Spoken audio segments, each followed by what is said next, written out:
Y esto con una desregulación. Sigue. Ya, para el complemento. Y negativa para inmunoglobulinas. La presencia de... ¿Qué es? No sería lo mismo, pero... La glomerulonephritis membrana proliferativa. Ajá, Siga, ¿no? positiva. Positiva para inmunoglobulina y complemento positivo. Requiere evaluación para detectar infecciones. Mire, claro, porque dijimos, ¿qué dijimos? Hepatitis C, parásitos, hongos. Siga. Ya. Enfermedades autoinmunitarias y gamapatías monoclonales. La glomerulonefritis, membrana proliferativa, inmunoglobulina negativa. Desregulación. Siga. Y complemento positiva. Se divide a su vez en enfermedad de depósitos densos. Y glomerulonefritis C3. Claro, o sea, son las por desregulación. Siga. Según los hallazgos del microscopio electrónico, su presencia requiere la evaluación de la vía alterna del complemento. Perfecto. ¿Está? Wow. Conclusiones. Conclusiones. Lea. Dos factores fisiopatológicos importantes: el depósito de inmunoglobulina y el depósito de complemento en el mesangio glomerular y las paredes capilares. Bien. ¿Continúo? Sí, sí. Pueden provocar glomerulonefritis membrano-proliferativa. Sí. La presencia de glomerulonefritis membrano-proliferativa mediada por complejos inmunitarios requiere evaluación para detectar infecciones, enfermedades autoinmunitarias y gamapatías monoclonales. La glomerulonefritis membrano-proliferativa mediada por complementos se subdivide en enfermedades de depósitos densos. Exacto. C3 degenerativa. Bien, entonces, ahora, ya, puedes sentarse.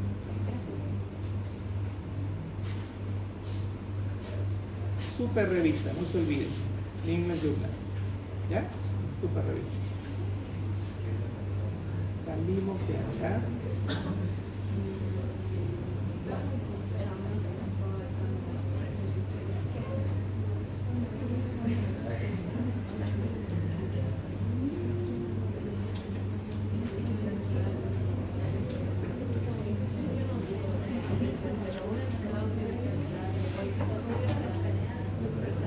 Doctor, ¿una persona con lupus podría desarrollar síndrome nefrítico?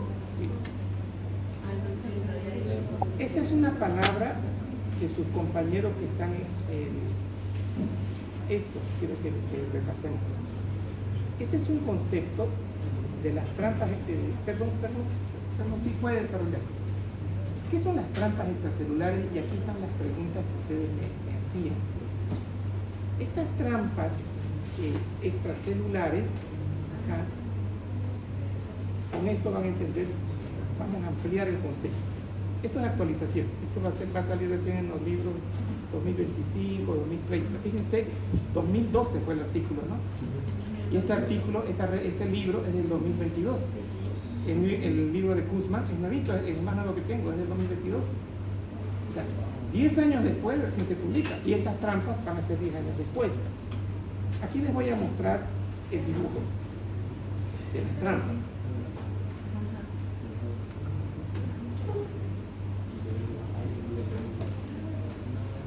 Entonces, esto es por un lado. Tengo, creo que es esto. Aquí está. Para entender estas trampas, esto de acá, he tenido que trabajar 2 horas para entenderlo porque tenía que explicarles a ustedes hoy día.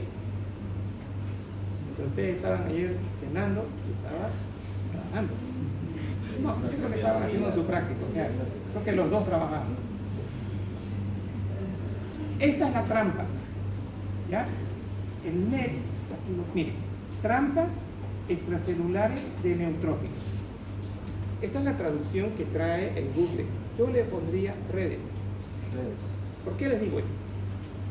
Y aquí el Google, el libro, esto de acá, es una patología relacionada con psoriasis, que es una patología autoinmunitaria, psoriasis. Entonces tengo acá las trampas extracelulares. Yo tengo dos tipos de neutrófilos, que ya los han visto allá. Unos neutrófilos que son súper activos. No voy a hablar de esos. Eran estos que producían fagocitosis. Estos de acá, los neutrófilos LDG, son neutrófilos de baja intensidad. Son como que estudio, digamos, ¿no? Algo no práctico. Entonces, ya saben, los que no hacen en práctico son LDG. Miren este neutrófilo. Este neutrófilo va a ser destruido, va a fagocitar, pero miren acá qué pasa con su núcleo, ¿lo ven?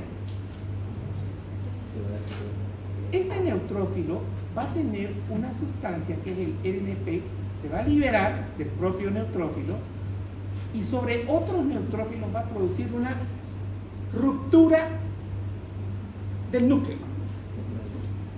Es como cuando estamos haciendo huevo y se rompe el núcleo, ¿no?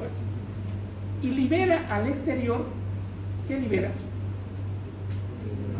DNA, pero ya no está ahí en su núcleo. Y el DNA al final se va a romper y va a dar hilos de cromatina. Estos hilos de cromatina son las redes que en inglés le van a llamar net, las trampas extracelulares. Entonces, esto es un net. Entonces, en estos procesos como son la psoriasis, por ejemplo, hay mucho net acá. ¿Y qué hace este net? Este neutrófilo, aquí se van a liberar interleucinas, van a actuar sobre los macrófagos, y los macrófagos liberan interleucina 1, van a producir un mayor proceso inflamatorio. Pero acá, este neutrófilo va a liberar, aparte de que se hacen estas trampas, ¿para qué son? Para que las bacterias queden atrapadas allí. Una vez que son atrapadas allí, los macrófagos tienen la función de fagocitar, ¿no ven? Estos macrófagos al fagocitar van a producir un proceso proinflamatorio, van a liberar citocinas y estas citocinas van a actuar sobre el endotelio. Ahora, de la luz capilar van a pasar a la dermis y acá se van a activar más células T, se activan células T, vamos a tener, fíjense, la transmigración acá, aquí vamos a tener fagocitosis, ya acá en la dermis voy a tener muchas trampas, aumento del NET y entramos en un círculo vicioso. Aquí hay más atrapamiento de bacterias, más acción de los macrófagos, más proceso inflamatorio, y ahí tendríamos nosotros el proceso de inflamación en el caso de la psoriasis. Entonces, si ustedes me preguntan, ¿y qué pasa con el asunto de ¿por qué se activan los antígenos? ¿Por qué se activan los neutrófilos, los macrófagos? Porque también pueden haber estas trampas extracelulares en algunas enfermedades muy específicas, como son la psoriasis.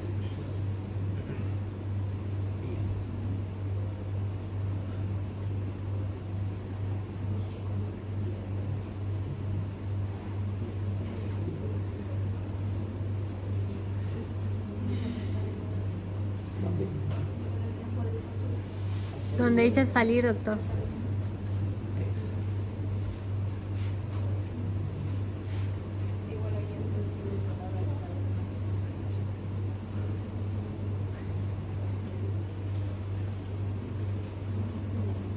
Y este fue el artículo que les había pedido que lean, y para ayudarles lo trabajé más,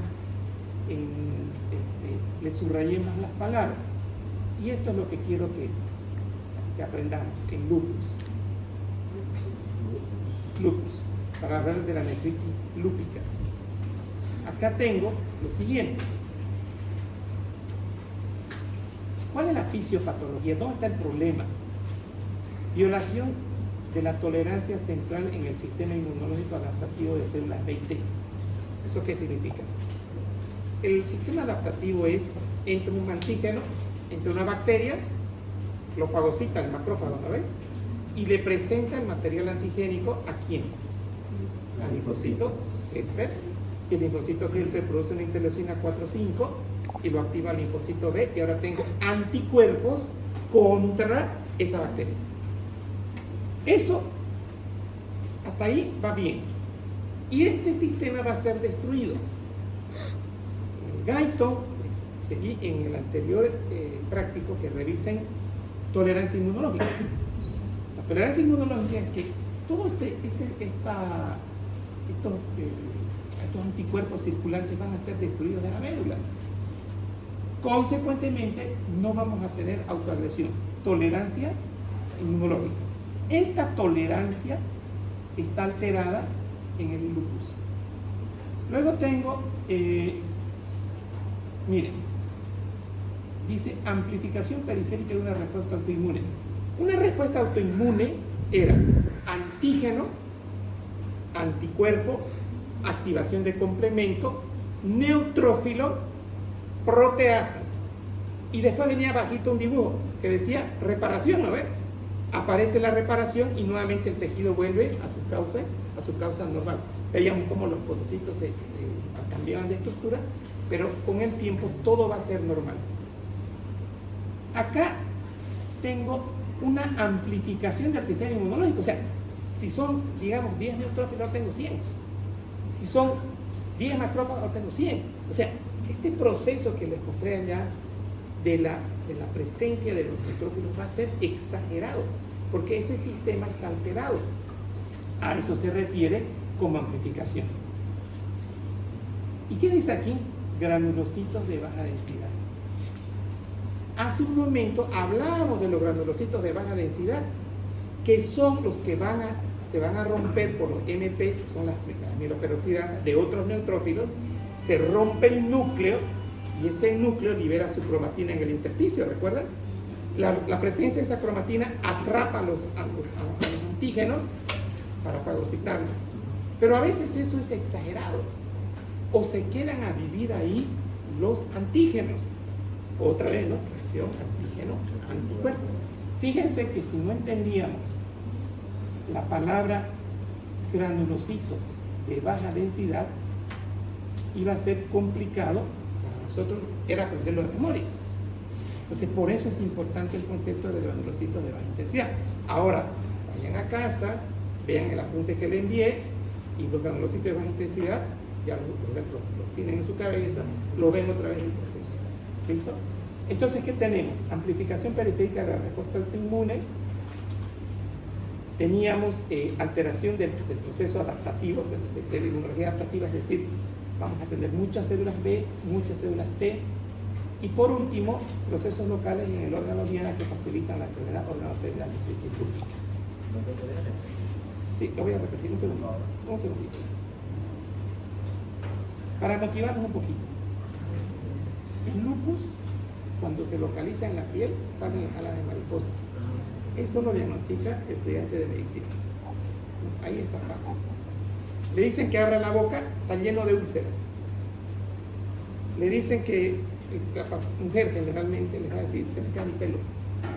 Y van a ver un deterioro ustedes en ese paciente. Le duelen todas mis articulaciones. Le duelen las muñecas, le duelen los codos, los tobillos y sobre todo las grandes articulaciones que son hombros, rodillas. Pedimos anti-DNA para lupus positivo. Pedimos un PCR, que son proteínas de fase reactiva, positivos. Pero hay situaciones en las que no son fáciles de diagnosticar lupus. Ejemplo, el paciente tiene una meningitis. Entonces, en estos casos, no es fácil. Entonces, meningitis que nosotros tengamos, hacemos cultivo y no hay un cultivo positivo, reevaluamos al paciente y pedimos pruebas para lupus. El paciente que debuta con corea, o sea, son patologías de movimientos extrapiramidales, también se investiga. O de repente el paciente tiene problemas para caminar, no tiene fuerza, no tengo fuerza, me siento mal, mielopatía. Hay que investigar lupus. Disfunción cognitiva, el paciente empieza a hacer cuadros de alucinaciones, ahí está la psicosis, pueden entrar en estado de depresión,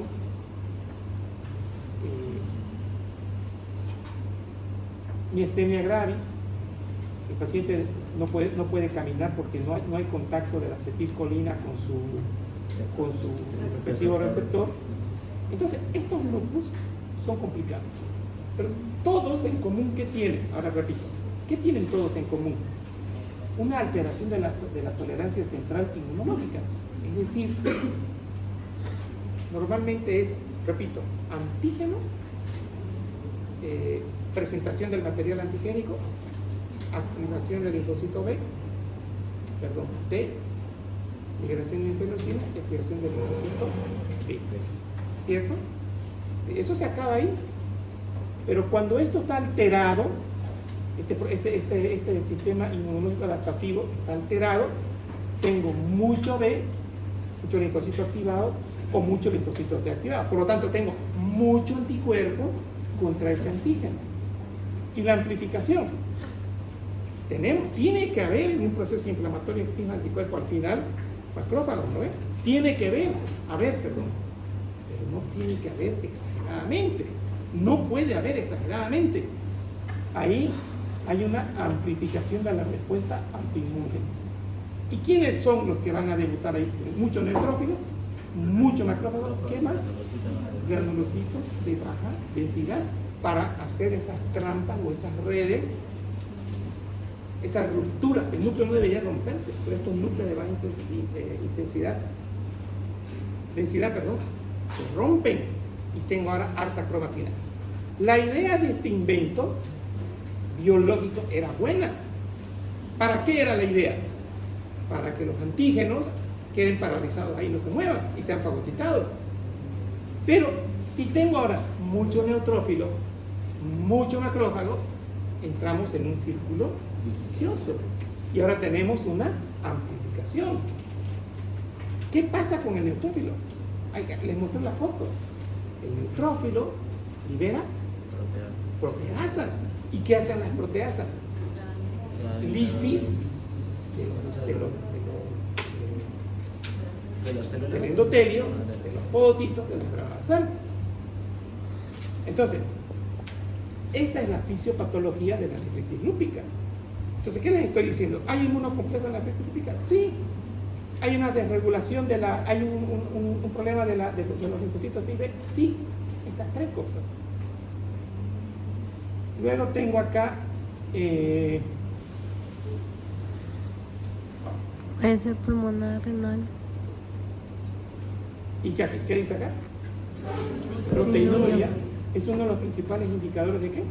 Afectación renal, como se encuentra en pacientes respondiendo a la terapia. O sea, si yo estoy eliminando 3 gramos de proteína, 3.000 miligramos de proteína, y empezamos a darle corticoides, empezamos a le damos pulso, y al mes el paciente tiene 2.000 miligramos de proteinuria, ¿cómo estamos?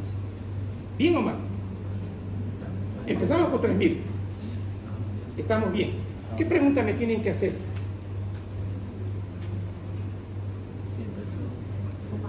¿Cómo lo logró? Dos preguntas tendrían que haber hecho. ¿Cómo se hacen los hijos? ¿Cómo se hacen los hijos? La cigüeña, hijito, mira la cigüeña, por si acaso les aclaro. Nada que ver la cigüeña en esta historia. ¿Y qué tiene que ver la cigüeña con esto? ¿Dónde aparece la historia? Primero tienen que saber, esto es lo que tienen que saber, que 100 miligramos de proteínas en 24 horas es normal, pero no 3.000 ni 2.000. El primer dato que tienen que saber, que las proteínas es 100 como normal. Yo puedo tener proteínas, pero 100 miligramos en 24 horas. Si tengo 200, ¿está bien? No está bien. Si ustedes en un screening, o sea, en una solicitud de examen de orina, ven eritrocitos y quieren proteínas, una cruz, algo no está bien ahí. Entonces pedimos una proteína de 24 horas, 500. Ahora, si el paciente está asintomático, está empezando su lupus, le deben enseñar las articulaciones, porque sí, a las mañanas me duele. También se me está cayendo mi pelo. Y eso ya, ustedes ya empiezan a abrir una historia clínica para lupus. Y todo empezó en ese detallito de haber visto ese examen de orina que decía una cruz de proteínas. Entonces, proteinuria, saber cuánto es lo normal, ya les pasé el dato. Y ahora escuchen, este paciente tiene ahora en 24 horas una proteinuria tan baja como de 0,5 gramos, 500 miligramos, es suficiente para meditar estudios. O sea, sí es normal. Pero si yo tengo 500 o 200, ojo, yo tengo que estudiar a ese paciente. Tengo que estudiar. Ahora, bueno, ya quizás hacen las biopsias, etc. Y miren ustedes en qué termina. Puede ser útil para diferenciar una disminución de la función renal con proteinuria como resultado de Glomeruloperitis. debido a una fibrosis. O sea, pero vimos nosotros en el capítulo de insuficiencia renal crónica que el gatillante es la proteinuria, que la proteinuria después me va a liberar el factor de crecimiento beta y después me va a liberar el proinflamatorio y el profibrótico. ¿Listo? Entonces, pero todo empezó acá. Todo empezó acá. Ahora,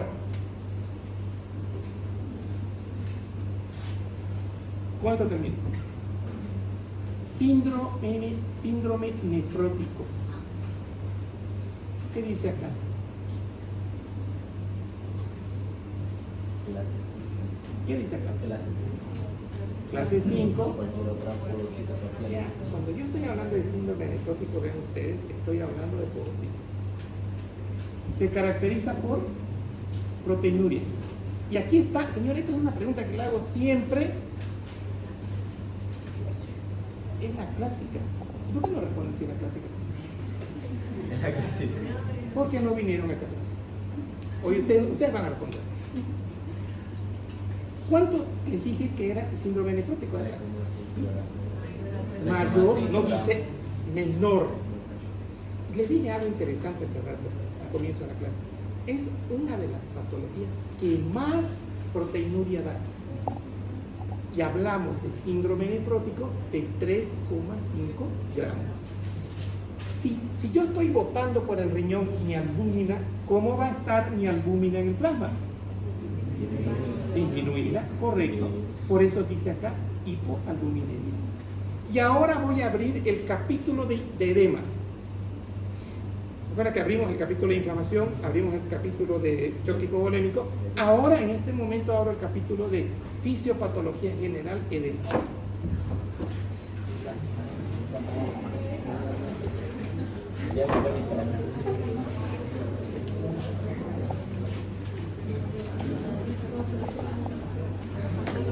Ya, edema ya es capítulo general. Inflamación, fisiopatología.